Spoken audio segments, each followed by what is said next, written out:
You're listening to the Cantina Cast, your home for thought-provoking Star Wars talk. Join Albert and Jonesy in breaking down the latest news, trailers, movies, and of course, your favorite characters from a galaxy far, far away.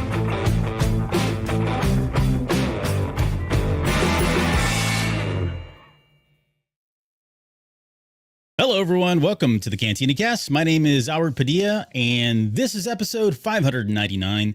Tonight, we're going to be breaking down issue 2 of Legacy of Vader. This is the new comic by Charles Soule, covering Kylo Ren visiting Darth Vader's past. The name of this issue is called Treachery on Tatooine. I'll have Jonesy do it here in a Clone Wars style in just a minute, but yeah, great series so far. Excited to finally talk about this on release day. Thank you in advance to Marvel for sending us the arc so that we can do this. But to help me break all of this down tonight is, of course, Jonesy. Jonesy, welcome to the show. How are you doing tonight? I'm doing well, man. How are you tonight? I'm excellent. It's been a great week, and Andor is getting closer. We've got a bunch of Andor stuff that's starting to pile up for our Patreon show. More on that in just a little bit. But yeah, it's been a great week. Yeah, it's really kind of cool seeing all the kind of a different approach to the Andor lead up too. So I'm excited about the Patreon show. We'll talk about that here in just a minute, but we'll get to our thank yous first, especially our Patreon members, cantinacast.com/Patreon. If you are curious to join us on those shows, you can be like one of these amazing people who are now part of our tribe. Alex, Raphael, Danny, Mike, Lauren, Dante, Riss, Jackson, Sharkman, Dan, Daz, Uncle Leon, Josh, Jacob, Reader Reborn, and I've got a Brad feeling. And then our Delusions of Grandeur members, our top tier. Now, this is Rod Racing, CJ, Steve, and Rob. Again, cantinacast.com/YouTube/Patreon. If you'd like to come out and check out audio-only videos, you can join us for live streams, join us on the show for some episodes. We're going to try to figure out a Fact Boy schedule here pretty soon as well. So lots of exciting stuff happening over on Patreon. And if you're listening to this, cantinacast.com/YouTube, you can come watch this and come join us over on YouTube. All of our public shows are on the main channel. And then we even give you ad-free videos over on the Patreon feed as well. And you can join some of these amazing people in our chat so far. One of our CPU, Alex, and Boring Dad Sleep Stories. That's a fun name. I like that a lot. Oh, this was Fall Asleep Fast. This is Fall Asleep Fast, yeah. Man, this guy's creative with the names. I like it. He's already explained there in the chat why his name has changed. But yeah, no, thank you guys for joining us here on the live stream tonight. If you're watching this after post, please like, subscribe, comment down below, leave us questions. We'll get to those. We'll answer those.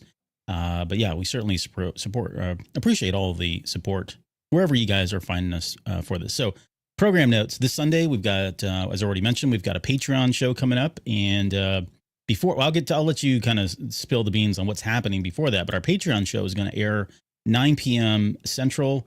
And we're going to get caught up on Andor. We didn't get a chance to do any of the Andor coverage from this past weekend, because of Jonesy and I were both out of town. And there's an interview that's happening tomorrow. They've got a panel with a number of, like, Tony Gilroy, the cast. I suspect we'll get some information from that. I don't think we're going to get anything really big or revelatory, but who knows? We'll see what that looks like. But we'll bundle all that together. That'll be on the Patreon exclusive 9 p.m. Sunday. But before that, Jonesy, what are you guys doing? Yeah, we're planning for 8 p.m. Lauren's going to join me. We're going to do a short story from the Clone Wars, Stories of Light and Dark. We're going to do Pursuit of Peace by Anne Ursu, which is, of course, kind of a companion to a Clone Wars episode as well. And but Lauren brought this and had a great idea that there's actually a lot of similar tone from Mask of Fear.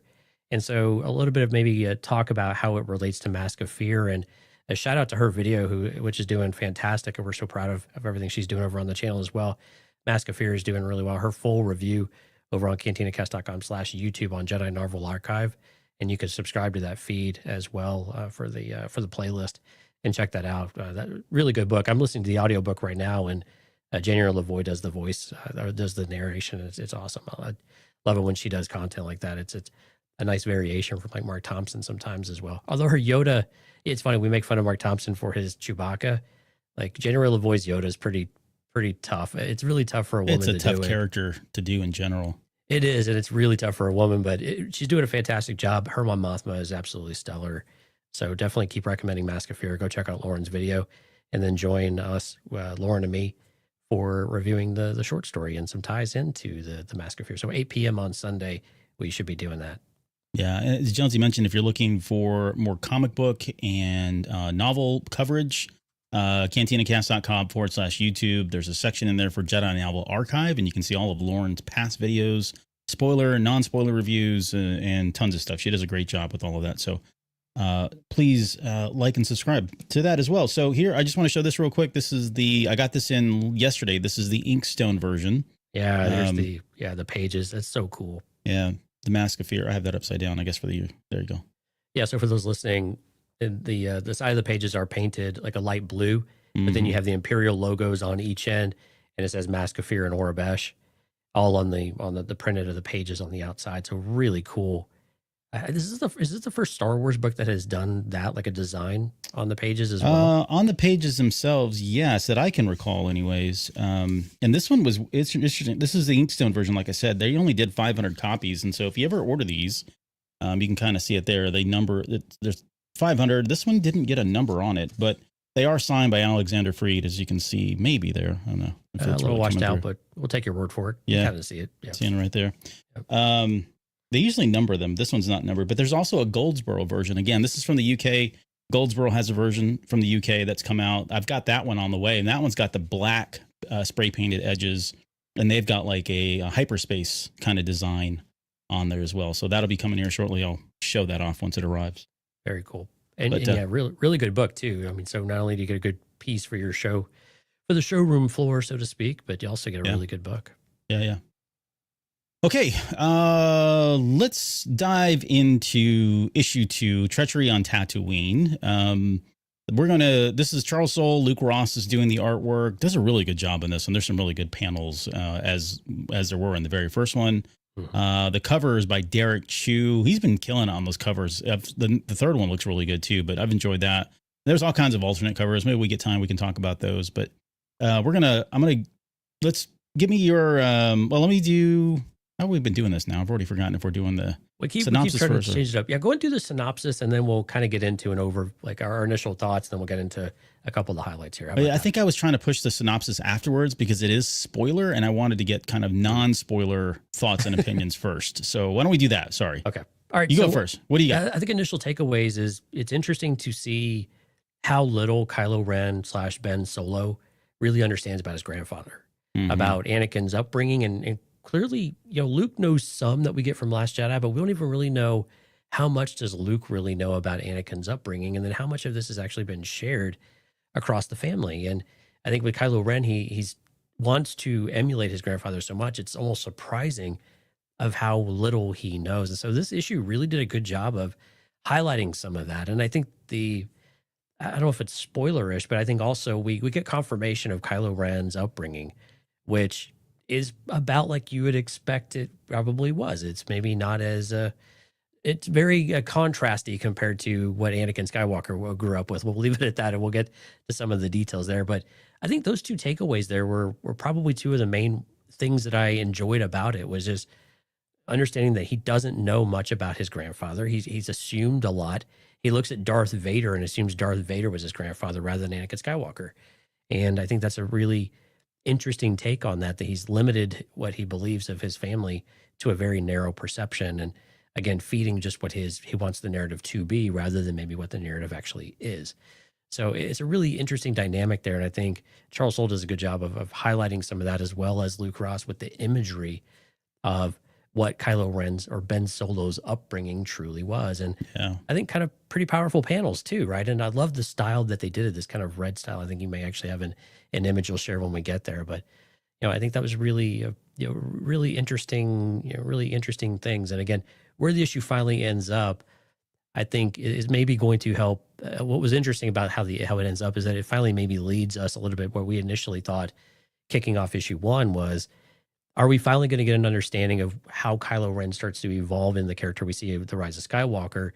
And maybe these are those first steps to seeing what that change is going to be, some of those hardships that he really maybe hasn't endured as much of as what he thought, and maybe he's about to. So I think those are some, it's about all there is in the issue, to be honest with you, a lot of dialogue, but I think those were kind of the key takeaways that'll be interesting to talk about tonight. Yeah, and I'll start at the very end because you pretty much took every one of my bullets. And again, we don't 3. So we don't share our notes ahead of time, but Yeah, I'll start at the very end. It is you kind of see where the trajectory is going very, very early on still, right?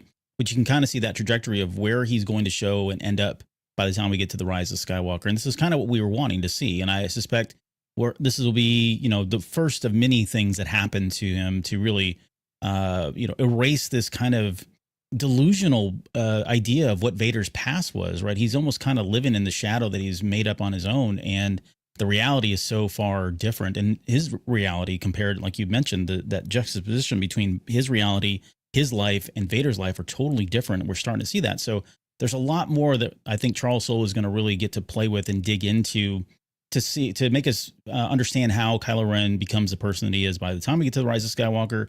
And it's not, at least right now, a lot of what we were assuming as a reader, right? We were kind of reading in between the lines and making some assumptions based on, what the narrative of the Rise of Skywalker, or even the Last Jedi, or what Kylo Ren was saying and projecting, and it's not turning out to be the case. So I think that's a very interesting aspect. It's not predictable in that way. I do enjoy that we've got Vinny as kind of being that narrator that's kind of walking Kylo Ren through this is your life, Darth Vader. This is your life, Anakin Skywalker. That's a very interesting perspective as well. So as far as the technical side of the book, I thought the writing was great as usual. Charles Soule is always a really good writer as far as I'm concerned. He's able to put words to pen to paper and tell a really coherent story. And I've enjoyed that so far. And everything that he's done in this issue picks up right after where that one left off. The pencils are great. There's some really great panels. The imagery, the Vader helmet is amazing. And you use that one for the title card. That was just kind of eye candy. So all in all, it's been a really solid start. We're only 2 issues in, of course, but it's been a really solid start. So anybody that's a fan of Anakin Skywalker, of course, which we're learning probably more about Anakin Skywalker, at least now, than we are about Kylo Ren. But if you have any interest in either one of those, then this is definitely a book you should be picking up and reading if you're not already haven't done so. So, okay, so let's get into the synopsis. So this will be spoiler from here on out, and then after that, we'll kind of talk about some key points that happen in the story. So, picking up where we last off, Vinny, who is the former attendant / servant of Darth Vader, and Kylo Ren arrive on Mos Espa, the first step in tracing Vader's past in hopes that Kylo Ren would be able to see how the past made Vader into this dominant force that he was. Vinny reminds Kylo Ren of how many critical events in Anakin's life took place on Tatooine, and he explains that he knows about these events from searching Palpatine's notes and records after his death. Which, by the way, that was an interesting take, that Palpatine was keeping, copious notes on everything that happened in Anakin's life. And that seems to be expected, but it was nice that it was, explicitly called out here. They first visit the Grand Arena where Anakin won the Bunta Eve Classic. Vinny explains how, because he was a slave, Anakin's life was, quote, a crucible, unending toil in existence in chains. I call that out specifically because I love the writing, especially in these 2 panels. But then later on, it's foreshadowing for how Kylo Ren ends up at the end of this comic book. So keep that in mind. Kylo is surprised to learn that Anakin was once a slave, but not surprised that the Jedi did not help Shmi Skywalker. They left her behind. When Vinny suggests Kylo has also walked a, quote, path of pain, Kylo reminisces about his childhood life, and it's filled with happy and loving moments. And I want to definitely talk about that because that's been a lot of discussion today out on social media. They're then approached and attacked by these street thugs who Kylo easily deals with, after which Kylo erases Anakin's name from the winner's board using his lightsaber. They make their way to Watto's shop, where Kylo learns that not only was Watto once Anakin's slave owner, but also Gardula the Hutt before him. Kylo insists that that portion of his life, Anakin's first slave owner, needs to be erased, right? He's on this path to erase all the past and make his own. So Kylo searches out Gardula's fortress to hunt and kill her. Once Kylo is gone, Vinny suspiciously informs Gardula that Kylo is on his way there. And I want your thoughts on that a little bit just as well, too. It ends with Kylo arriving at Gardula's fortress. He kills not 1, but 2 Rancors and the handlers, very impressively. He makes his way inside, confronting Gardula the Hutt, kills all of her guardsmen. And just as he's about to kill Gardula, this large-eyed, force-sensitive, bubbly creature uses the force to stop Kylo's hands and pulls the lightsaber out of his hands. And now that he loses it all completely, right? The lightsaber is completely out of his hands. He's surrounded by some additional guards that have showed up. They knock him out unconscious, and when he wakes up, he's bruised, he's battered, and he's chained, and now a prisoner of Gardula the Hutt. And that's where we leave off, kind of this cliffhanger of having Kylo Ren in chains, literally again foreshadowing what Vinny was talking about just a little bit. So let's start with his past, because I want to talk about Tatooine. I know we give Tatooine a lot of crap sometimes because we always go back there, but Charles Soule does a really good job of kind of laying out the importance of Tatooine, especially on the impact that it had on Anakin Skywalker's life. And he starts rattling off a couple of things, Vinny, as he's narrating about how important and how critical of a path Tatooine played in Anakin's development. He mentions that, he met his wife there. This is where he found his freedom. This is where he was recruited into the Jedi Order, where he lost his mother. And there were a couple other ones that I just thought of, this is where he felt, or as well, like he felt the power of the dark side for the very first time when he killed the Sand People. And then going back to the Kenobi series, he also fought Kenobi there for a second time and thought he was, dead, and put him down. Tatooine is a place of many wonders, and there's all kinds of other history there with Palpatine, the stuff that we got in the Aftermath series, right? There was some stuff in there that was kind of hinted at, but I do appreciate Tatooine, and maybe it's because like stuff like this, the comic book continues to remind us and keeps going back and giving us more stories and enriching. So as much as I am tired of going there, I do appreciate it. I don't want to dismiss it. It does have a very critical role, and I think Charles Soule does a good job of kind of highlighting that and pointing it out. Yeah, he really does summarize it quite well. And I was with you. Usually we're kind of tired of going back to Tatooine or Jakku and things like that. And I know I throw Jakku in there with Tatooine just for fun, but it's Right. true. But the way that he frames it up, I like the way he did it, right? Is that Tatooine was such a central point of so many of the milestones in what led Anakin Skywalker to becoming Darth Vader, and that Darth Vader would continue to lean on throughout his entire life, right? Just being a slave, knowing that his mother was left behind, holding the Jedi accountable and responsible for that, holding himself responsible for leaving her and allowing them to leave her behind, right? And associating that guilt and that shame, to himself, but also projecting that onto Obi-Wan and maybe even Qui-Gon and company as well. And the opportunities they had, thereafter to try to do something, and then he was too late. And then they kill him. And then the first time he truly knows anger and gives into the dark side, I think was a really monumental moment. And I think for Kylo Ren to hear this so bluntly and so clearly had to have been really eye-opening for him from this person that knows his grandfather better than he does at this point. And you can just imagine his mind just had to have been reeling of, wow, he had no idea that he was a slave. He had no idea that he was traded multiple times. He had no idea that his mother was left behind. I mean, he starts to understand what true kind of anguish and pain look like. And Vinay really lays that out for him very, very clearly, and not pulling any punches in any kind of way. He just kind of lays it out there. And of course, at the end of the day, he's like, well, of course you probably had your own pain as well, and we'll get to that. But, clearly Kylo Ren and Ben Solo just have zero idea of what Anakin really went through his entire life. Now we can talk about Anakin in a lot of detail, of course, and all of that, and how much of that should he have, been able to move past? What was the Jedi's responsibility of it? But at his very core, that's what Kylo Ren needs to understand, is that he was pulling from all of this throughout his entire life that fed him.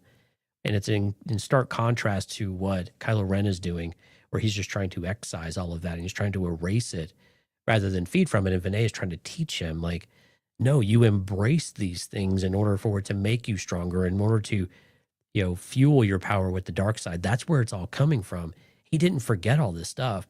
He was steeped in it, lived in it every single day, reminded himself of it, and had a teacher in Palpatine that continued to really drive that home with him in the most beautiful way. You almost expect Vinay to say he's in a wonder of like how Palpatine, accomplished all of this with Vader and helped him achieve, these greatness effectively by using all of that pain in his history. Yeah. Yeah. And there's a great line. Like I quoted the one earlier about his life being a crucible, unending toil and existence in chains. In that same section of the comic, a couple panels later, in the next panel, he goes on to talk about exactly what you're talking about here. He says, your grandfather was an inferno. His past was the fuel. that is like, it's poetic in just the way it reads and the way it sounds. But if you think about it, an Inferno conjures up images of Mustafar, the fuel. And then we talked about this in the very first issue about how, it was very apparent that Kylo Ren didn't see that. And we were hoping that's exactly what Vinny would kind of get Kylo Ren to really realize, is that it's not about destroying the past. It's about actually using that as that fuel, using that as your oxygen, using that to kind of fuel and spur the anger and the hate. And that all, of course, leads to the dark side and more powerful use and control of the dark side. I think that's where ultimately this is going. And, there's going to be a lot of these things, little stops along the way down this path that will continue to build on that until he finally realizes, like, holy crap, I shouldn't be sitting here trying to destroy the past. I should use that to kind of fuel me. Now, that said, what really threw me for a curve here is this whole background of Kylo Ren, which is not at all what I was thinking or expecting to believe. But before we get to that, I just want to kind of pull up this first image here. This is from the comic book where Kylo Ren is kind of etching out the name of Anakin Skywalker. This is on the boutique on one of the walls. They've got all the winners there, and he just kind of carves through it because he doesn't want that part of his past. He feels like that's gone or weak or whatever it is. It certainly doesn't align for what Kylo Ren wants to be. That he doesn't want that to be his legacy. He wants to create his own legacy, and so he's erasing every piece of this past. But he allows him to do this, and not that he would try to stop him. I don't see why he would. But I just wonder how much of this he's going to continue to do in the next couple of comics here. I think one other important distinction before we move forward is, Vinay really points out clearly that your father was not, or your grandfather wasn't birthed on Mustafar, like Kylo Ren probably believes, right? He wasn't birthed from the fires. It's really, you could probably pinpoint one or two moments where it was the true birth of Darth Vader, and it just laid latent for a while. Of course, most people would go and point to slaughtering the Tuscans on Tatooine, when really it was just beating up Greedo in the streets of Tatooine. It's really where it was all started. Yeah. Okay. In the deleted scenes. Yeah. Oh, sorry. That's going to edit that one out. Yeah, that's, I guess you could say that was maybe the first occurrence. I don't know if he really tapped in the dark side. I mean, it's just kids fighting. I know. I'm just messing around. But, I know. But it was an important distinction of we see the birth of Darth Vader in several ways, either the actual rise of Darth Vader in the suit, or the destruction of Anakin Skywalker, or the destruction of Darth Vader at Obi-Wan's hand on the shores of Mustafar. Whatever it is, we kind of associate it with that in Revenge of the Sith, when really all of that started much sooner. Yeah. And that's Vinny's point, is saying, look, this wasn't a one-off event that all of a sudden just transitioned him. It was a story that took many, many years for it to accumulate and build and just fester, right? Yeah. Yeah, Alex in the chat is commenting on that panel we just showed. He says, what a little spoiled jerk, just vandalizing buildings. So, well, I mean, there's more. Yeah. Yeah. He's got a whole bunch he's still going to do here. Let's talk about Watto, because last month they released a sneak peek panel, and it had a lot of people talking about it. We didn't talk about it here. It was probably something that we would have thrown up maybe on like Waystation, and we didn't cover it. But I want to just pull this up because it's already been shared. But these are the panels that were showed last week or last month. And it got everybody talking because, Watto's fate has been long kind of left for us to kind of, they've never really confirmed whether he lived or died. And they showed this, and they didn't really give us the context of it all. So here we see, of course, Vader force choking Watto. You can see his arms kind of shaking there as he's trying to live and survive this force choke. And then the next panel that they gave us, which is the very next one, you can kind of see Watto in the reflection of Vader's helmet, the eyeball, really cool stuff. And I don't even remember if they actually showed any of the bubbles here. Maybe they did. I don't remember. But the point of this was it got people talking, thinking, oh, okay, well, Vader must have gone back and, got revenge and killed him. And I think when you read the comic book, this actually isn't what happened. This is what, as Vinny is kind of talking about Watto, this is what Kylo Ren is envisioning. This is what he wants to feel and believe actually happened. Like, yeah, because, he's angry and he's full of hatred and fear and the dark side and powerful. And so why wouldn't he go back and kill his former master? And Vinny's like, no, actually he didn't. Right. He had other things. There was bigger things that were going on in his world for him to have gone instead of going back to doing all this. And so that kind of, it almost makes him upset, right? Because this idol that he thought existed is suddenly, he had the rug pulled out from underneath him. So the context of this is really, this is all just in Kylo Ren's head. This is what he was envisioning as Vinny was kind of describing Watto as being a former slave, and he's thinking, oh, okay, yeah, this is probably what happened. That turned out to not be the case. Yeah, and it's that the lesson is trying to be that, you know, Vader wasn't necessarily petty with every little thing and had to go out and wipe out every little person that had done something wrong or whatever. You know, to take some of that revenge would have been to lose some of that power and strength. Now, he certainly had his fixations, right? Obi-Wan Kenobi was definitely one of those people that it was tied to, and the desire to crush him, of course, very closely mirrors Kylo Ren with Luke Skywalker. But what the difference is that Kylo's tends to drift more to that petty side of things and overkill and just wanting to be kind of childlike in some of the revenge factors of it, whereas Vader was very purposeful in what he was trying to do, and he was trying to excise a demon of sorts, right, and truly take revenge on someone. So there's subtle differences with some of it. There's some similarities, of course, but you know, the way that Vader approached some of it tended to be a little less petty in many ways than Kylo. Yeah, it wasn't as reckless, you know. He was definitely, It wasn't as haphazard, I think. Maybe. Yeah, haphazard is probably a better word to use there. So glad that got cleared up. Who knows if we'll ever get Watto's fate. I kind of like the idea of Watto just having left. And by the way, and we didn't really talk about this in the synopsis, but when they get to Watto's shop, it is in kind of disrepair. It's kind of falling apart. It looks like it's just, it looks like it could have been ransacked, but that may have been after Watto had left. And I think when Kylo Ren, rolled up to it, he was thinking, oh yeah, Vader came in and just leveled this whole thing, destroyed it, because that's what he would do. But I like the idea of Watto dying, alone, right? Somewhere in some kind of horrible life. I know that sounds terrible, but I don't think he had a happy ending, but I like the idea that it wasn't at Vader's hands, and, maybe he just died of, I don't know, he slipped on a rock or something, bumped his head and, aneurysm or something. I have no idea, but yeah. Right. So, I do want to talk about, let's talk about Kylo Ren's past, because this is the one I said threw me for a loop. So I'm going to pull up this image. This was shared today by editor, like the Marvel's publishing editor. So I figured it's fair game at this point. But when Vinny is talking about Vader's past, and you talked about this earlier on, he mentions about living this kind of path of pain.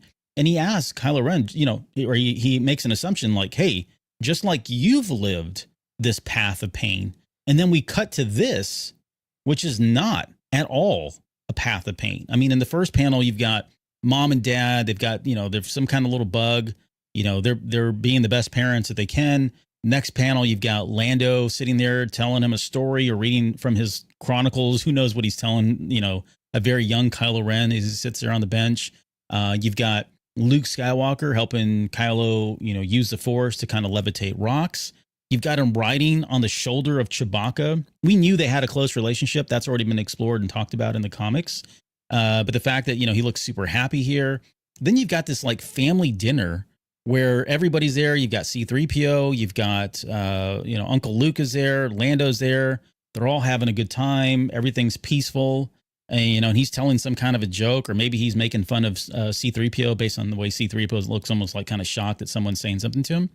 And then the final one, which is on the right-hand side here, bottom right-hand side, you've got a very young Kylo Ren who's taken basically markers or pens, which is very much a kid thing to do, and is just marked up both R2-D2 and C-3PO. You can't really tell maybe on the color, on the image that we've got here, but he's using crayons and he's coloring both of them, and C-3PO has been forced to wear some stupid hat as well. And all of this leads us to believe, like, these are Kylo Ren's memories. This guy did not live this horrible, tormented life. And I get both can be true, right? The idea that mom and dad weren't always around, that is definitely that can still happen in this environment, right? That happens today with everyday parents that work 2 jobs or are so committed to their jobs that they don't really make the right amount of time for their child, but they're still there and they still try to have like a loving family relationship. And that's exactly what we see here. There's nothing in here that is a path of pain. And so you've got to think that it wasn't necessarily anything here, that it had to have been either after this or there was another influence, which we know to be Snoke, right? At some point, Snoke enters into this whole kind of picture to be determined and really starts to kind of corrupt him with the dark side from the inside, out kind of thing. So I don't know. What are your thoughts when, I mean, this was, again, shocking to me because I think up to this point, I was suspecting, yeah, he's lived this terrible life, that mom and dad weren't around.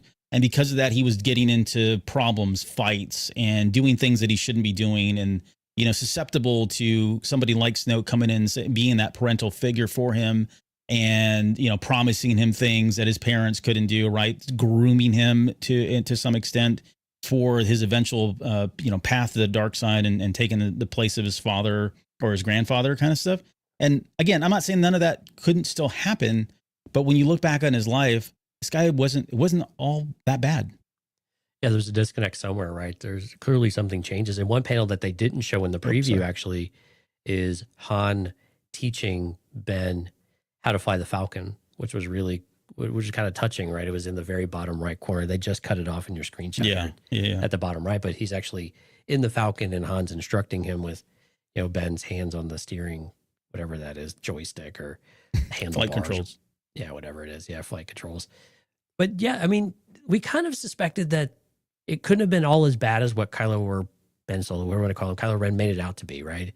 There had to be a lot of good moments in there. And even Han says that to Leia, like it wasn't all bad, right? Sometimes it was pretty good. Mm-hmm. And it wasn't just for them, it was for them as a family. And I think to see this kind of shows some of that. And in the, you know, in the chat, we've had a couple of moments where I think it was actually at the very start of the chat. Who was it? It was Whatever versus CPU. Like the issue didn't do Kylo any favors. He looks like even more of a spoiled brat. And yeah, kind of, right? And maybe not spoiled, but one of privilege, right? Of one that didn't have a lot of things going wrong for him and had people that cared for him, not just his parents, but the people around him, Luke, Lando, Chewbacca, the droids.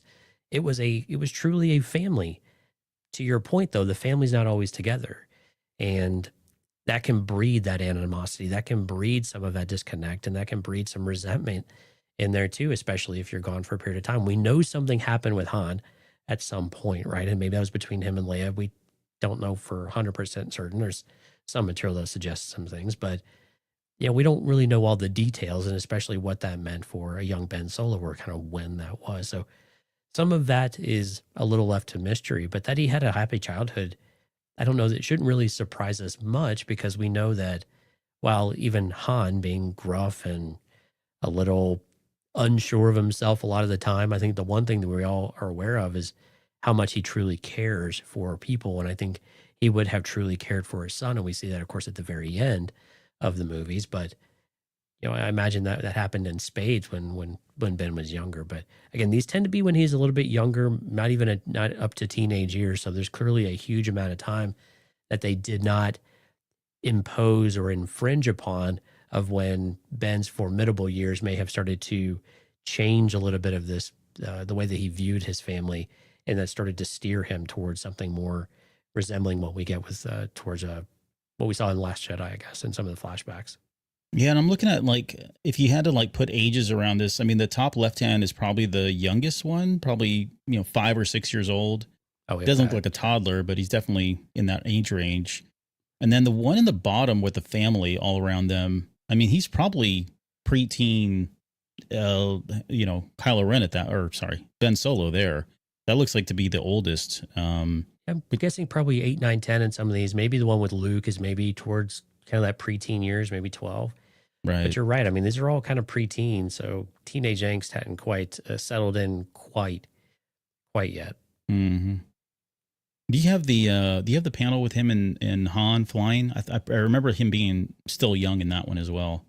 Yeah, I do. He is about the same age as what we see, a little bit younger. So maybe closer to that bottom left that you've got there. So I would imagine. Where he's on Chewbacca's shoulder. Yeah. So, I mean, 7 or 8, 5, 6, 7 or 8, something like that, maybe. Yeah. Maybe closer to 10. It's tough to tell at that age, right? Kids are so different. But again, not very old, but then not a baby either. Sure. Right? Yeah. All this is kind of heartbreaking. I mean, it is kind of, I mean, yeah, I know he's spoiled, and this doesn't really paint him in a good light, but, you know, it kind of speaks to just how far he fell, and how much I feel more for the parents now than I think I do for Kylo Ren, right? You think about Leia and what she was going through, and like she's looking back at these memories when he's trying to kill her and all of that. I mean, it's horrible. Like, I don't know. It's crazy to think about. I keep coming back to it's one of confusion, right? It goes from what we see here, and then what exactly happened that created some of this that started to tear the family apart, right? What were the circumstances? What were the different factors? It's never one, and it's usually not one person, right? It can be a variety of factors, and it can be multiple people. So, kind of what was it? It's curious. We're flirting with it here. It's curious if we'll ever, truly get the details of that story, or if maybe this is the story, Charles Soule's comic, because we know that he really enjoys the roller coaster and the the love-hate relationship we have with Kylo Ren, right? Of that child of privilege, yet this angsty thing. Do they all jive? And there's something there that you want to like, but you just can't. You end up hating him instead. And Charles Soule just eats that up, and really loves it. So I'm curious if this is going to be the series that finally continues to pull back a little bit of that curtain to allow us to chip away at that total story of what truly happened. And I think it would be really fitting if we got that here. I can't see a world, and I could be wrong, but because it's an ongoing series and he's thrown this out there, I don't see how you bury this and just walk away from it. It feels like he is going to have to explain some of this. I mean, you know what I'm saying? Like, he can't set us up to say, oh, well, guess what? He lived a really great life and then just walk away from it and think, because, who knows when that'll ever get picked up. I do suspect that we'll get some kind of an explanation as to where this all really occurred. Maybe it's on the path of Vader. I don't know. That's, this does seem to be very focused on Vader's path, but there has to be some turning point. We can't just make 50 issues of him traversing all of Anakin's paths and, past occurrences and all that without something, it's got to move forward, and Kylo Ren has to develop. And maybe through part of that is where he finally realizes that, okay, so this past, all this stuff that I'm trying to kill really wasn't the bad stuff. The bad stuff was actually when later on, when Snoke came in, right? And it's an exploration of what that experience was like in that relationship and how much that really kind of sent him down that dark path officially. I can't see him walking away from that. It feels like it's probably a little bit out, maybe, issue 25 or something before we get to that point. But I would suspect, yeah, you're right. He's probably going to have to come back to this and maybe help explore a little bit more. I think what we might see is it's going to come in pieces, and it's going to come every few issues. We'll get another snippet. Now, I think at some point it's going to shift, and we're going to have the conversation of, do we believe what Kylo Ren is showing us on the screen or on the page, right? Yeah. Do we actually believe the narrative that he has in his head? This seems like a pretty genuine, because he's caught off guard, right? So it seems pretty genuine. We can trust it. But at some point, some of that imagery, as it starts to get a little more, incongruous and a little more disconnected, and more of the emotion starts to come into it from a conflict type of perspective of who he wants to be versus maybe what was reality and what he views things now, we might start to see that inconsistency start to show up, and we have to challenge whether or not we believe what we see on the page. Yep. Charles Soule is really good at that, of getting us to kind of challenge our way of thinking. Kevin Scott is too, of really kind of challenging whether or not we believe what we see on the page. But Charles Soule has messed with our heads before, with some of the Vader comics as well. So it wouldn't surprise me if we started to see that ambiguity start to sneak in with Kylo Ren, because he's just full of it already, and it just makes sense. It is the character. It's this really odd, incongruous person who you just can't always figure out if you can believe what they're saying. And in a given moment, just like Rey's head was spinning about whether or not she believes what he's actually telling her. Yeah. No, it's a great callback or analogy, because that was some of the more intriguing portions of Rey's journey. Just quickly on the Vinny calling Gardulla a hut. Like, it was kind of interesting that he would have done that. Any thoughts as to why? I suspect we'll know probably in the next issue, but this is where I had questions about, so Vinny didn't really know who Kylo Ren was when he approached Mustafar in the castle. Now, at least he says he didn't. He says he didn't, but when they weren't in front of each other, it seemed like he didn't know either. Maybe he knew an idea of, but it's unclear if we did. This almost seems like he was steering him towards Gardulla in order to get him to accept some of his destiny and start to actually push him and kind of be the emperor and guide him down that path, and truly show him, hey, here's the way you really need to be if you want to be like Darth Vader. If you want to blaze your own path, these are the things, the hardships you need to experience. And it definitely seems like Vinay set him up in order to experience some of that hardship by tipping off Gardulla that, hey, he's coming for you, be prepared, do whatever you need to do. It's one of Kylo's trials that he's not really maybe had to this point. And so, well, I say that he's had a lot of trials up to this point, but as far as truly testing his faith, whatever Snoke wasn't able to actually accomplish in that space, Benet maybe says, okay, maybe I can inspire you with what made your grandfather so great. You can finally learn this lesson properly rather than through the lens of whoever else has been doing your coaching along the way. Yeah, I took it as that as well, that it was just a trial of sorts. Like he knew very well that if he reached out to Gardula, she would have put out her best front line, which was 2 Rancors, and, if he was worthy of the legacy and, if he was of the Skywalker bloodline, then, this is part of the trial. He's just going to have to go through this. It's a hard lesson kind of thing to learn. And then I don't know that he was suspecting that little force sensitive creature, but nonetheless, I think it was just more of a challenge for him to see if he could pass it. And I suspect he'll come back and we'll get the answer to that a little bit, but it is weird that he would have called ahead and said, hey, get ready. He's coming. And quote, he said he's really angry or something. He's really pissed. By the way, there was a really cool shot there of him riding his speeder bikes, akin to Anakin Skywalker going to kill the Tusken Raiders in Attack of the Clones. I enjoyed that panel. But it did seem oddly premeditated for as much time as they've been together. So when would he have been able to do some of this? Is a little bit confusing, but it's also the comic books. We skip a little bit and they're not skipping too much. So we just kind of let it go and see if we get some of that story as we go. Kylo Ren's going to put it all together at some point. Right. That, hey, you're setting me up. So I imagine it's going to come out eventually. He's got to be a little bit patient here. I hope this ends with him killing Benet, by the way, for everything, because it seems very Kylo Ren thing to do. But all right, let's end on this part because what the hell is this thing? I don't no idea.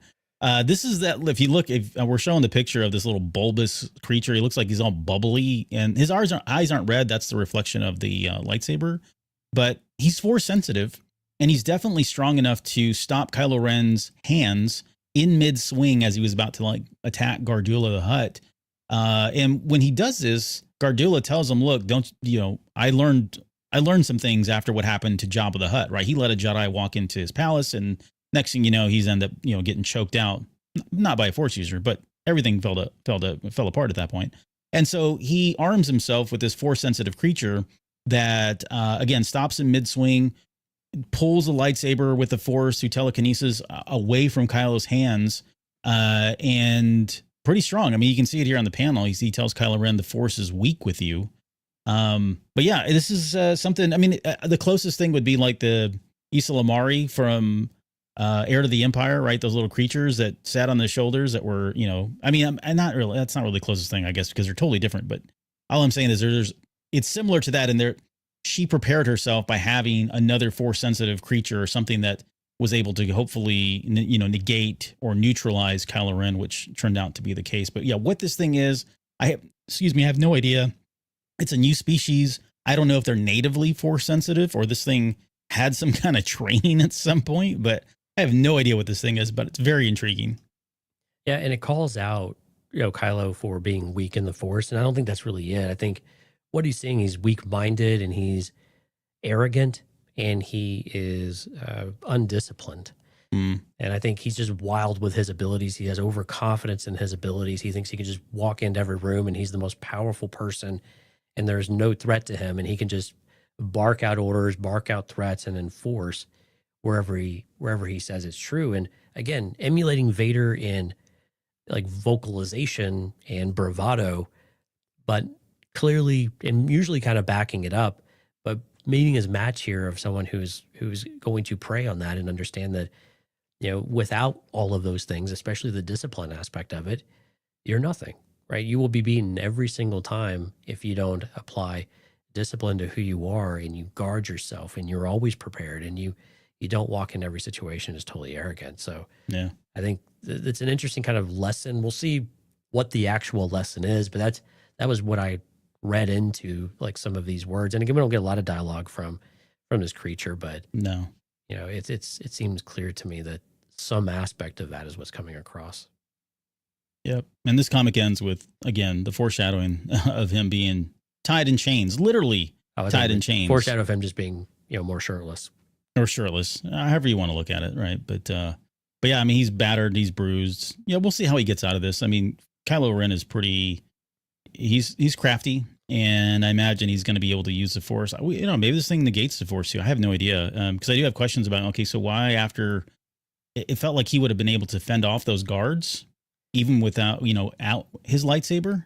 Well, he got knocked back, I believe, as well. and then he was a little disoriented because Okay. he wasn't expecting us. I think the creature stole the lightsaber and then force Pushed him back. Yeah, and then as he got up, they bonked him on the back of the head with the butt of a rifle. Yeah. So I don't put all of that on Kylo Ren, but again, caught off guard, absolutely, and that no good thing happens when you're unprepared. Yeah, I don't know that Gardilla the Hutt would want to keep him around for anything. I mean, he's already threatened her life. So this might just be a temporary thing until she decides to execute him. I can't see why she would keep him around for maybe a bargaining chip. I have no idea. So he's in dire straits here if he's not able to get out. Now, spoiler alert, he does get out. Well, this is an ongoing series, and we know where the movies go. And we know where the movie's going. So yeah, he is. I was just making a joke, but yeah, we'll see we'll see what she wants from him and why she decided to chain him up outside of, convenient narrative. And, she's going to go monologuing here as a true villain would at some point. Well, I mean, the Hutts are always looking for bargaining chips, and they're always looking for ways to exploit resources that they have at their disposal, right? There are ways to control Jedi.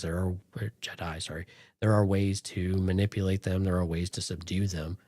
So maybe she has a plan. And well, she has literally the supreme leader at this point in his life. He is supreme leader Snoke. Yeah. So, maybe she's going to call up Hux and be like, "Hey, I've got your boy." And he's going to be like, "Yeah, good. Kill him. I don't want him back here." Right. I don't know. We'll find out here soon. But yeah, so it's an interesting dynamic, and I wasn't super thrilled. We knew last issue, based on some of the pre-releases that they had for the issue 2 and 3, we knew he was going to get captured. I was a little off-put by that, but the way they handled it, I think, was actually quite good. And this is you mean his capture? Is that what you're talking? Yeah, they captured him. Sorry, okay. I'm not sure what I said, but yeah, the capture of him, I was like, oh, great. He's just going to be like Kylo Ren just get captured. This makes sense, though, kind of how he walked into it, an unexpected situation. And, this is the penalty of it. But how does he get out? I think that also makes it, somewhat interesting. If, like you said, does he employ different techniques? Does he start to learn the lesson of what Vinay has? Does Vinay step in? Mm-hmm. A lot of questions there, but I think it's a trial for him to be able to get out of this mess he's found him in and understand that Anakin had to make his own way as well through a series of events. It wasn't all the Jedi rescuing him. It was also his own ingenuity, his own ability, and, creating the right scenarios in order to be successful and to find ways out and to be ready for the right time to strike when it does happen. So I think we'll see how much of that Kylo actually learns throughout this next issue. Yeah, I wonder if Vinay is on the way. He's probably got a top speed of like 5 miles per hour, so it'll be a few weeks before he's there, but I'm sure he's on the way to help him out. I don't think he'll interfere, to be honest with you. No, I don't think so either. I think he's probably going to wait for Kylo Ren to return after all of that, and then, like we said, talk about, okay, here's what you learned, and here, little young whippersnapper, here's what Vader would have done, and all that. Yeah, quite honestly, if you're the prince and you're the heir to the throne, and you disappoint and you're weak and you don't prove your mettle and prove your worth, then are you a worthy successor? And I think oftentimes the brutality of these types of scenarios and these situations, especially with Sith-like Force users, is no, you're better off, culling the weak and just riding off in the sunset, and we'll find the next candidate. Yeah, you mentioned that. Just by the way, he does refer to him as Prince throughout this series, which I think is appropriate and kind of cool that he keeps talking to him as such. But yeah, a certain amount of respect, but also a little bit of hard love, a little bit there too, of putting him in his place. It's kind of like it's like Alfred for Bruce Wayne and Batman, right? Right. There's a certain affection for it, especially for the legacy of the empire that your family has built, but also that fatherly figure in the absence of one, of someone has to give you those cold, hard truths sometimes. And this character, while will be respectful, but he will also lay it like it is. And he's got very little to lose at this point. And he probably assumes he will die at some point, but if his legacy will be satisfied being Vinay, if Kylo Ren is able to achieve what he's capable of achieving through these teachings and through this tutoring. Yeah. We're looking for a metamorphosis of sorts here. Yeah. But yeah, speaking of respect, there are some people that we respect every show. Yeah, every week. The amazing people that join us on the live stream. One of versus CPU, Alex, my Star Wars guys, Music Train, Steph. We see you folks in the background as well. We appreciate you coming out. We certainly appreciate your support. Hope you're enjoying the Legacy of Vader series. Again, next issue won't come out for another month. We'll be in the middle of Andor, so we'll see where we can slide this in, or otherwise we'll do a bit of a catch-up after we get a couple or 3 issues from this one, and we'll get you caught up about where we're at and kind of where the story is leaning. But pretty good one here. So thanks for everyone for coming out. Again, if you're listening, cantinacast.com/YouTube. You can come out there and visit the live stream. We would appreciate it if you liked or commented on the videos. Let us know what you think. What do you think of the series? And then, of course, go out there and pay Lauren's part of the page a visit as well. Yep. Did you leave out boring dad stories as well? Boring dad stories. You don't have your own channel. Yeah. Boring dad sleep stories. So I didn't know if you mentioned them at the shout outs. Oh, boring dad sleep stories. Oh, I'm so sorry. You know, when I saw his name before, I said it and I didn't write it down. So yeah, so thanks, boring dad sleep stories. We got you, bro. We got you. Don't worry. We got everybody. I thought you were making another joke. Yeah, no. Patreon Sunday, for those of you that are Patreon members, we'll be covering, if you didn't catch it at the top of the show, we're going to be covering all of the Andor news that happened last week. And we've got that roundtable discussion with Tony Gilroy, a number of cast members. I assume Diego Luna is going to be there, as well as some other folks. But we'll kind of extrapolate all that, throw it into a show, and just kind of get everybody caught up on what's been discussed here recently with the Andor. So that'll be a lot of fun to talk about that on Sunday. And then, of course, we'll be back next week for more stuff. So, all right, Jonesy, anything else before we get out of here? Nope, I think that's it. Okay, guys, thank you so much for joining us tonight, and we'll see you guys here on the next show.